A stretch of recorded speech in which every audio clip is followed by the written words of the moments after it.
The frequency women can't ignore. You're not chasing women. You're broadcasting a frequency.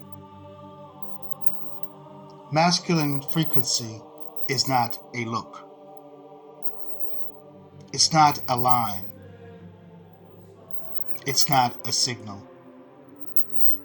Women feel it in their nervous system.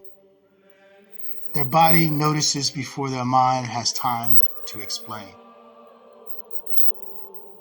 Most men send out static, neediness, overthinking, insecure, do you like me energy. Your work is simple. Clean your signal, strengthen your field.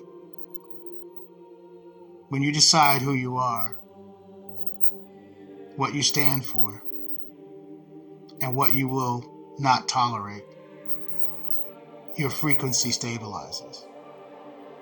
Suddenly, she is the one adjusting to you.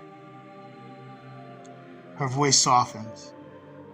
Her eyes keep finding you. Her body turns in your direction. This is not an accident.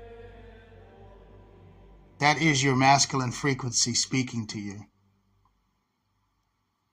If you're ready to stop pushing and start radiating a signal she cannot ignore, use the silent subliminal link below to tune your mind into that frequency every night.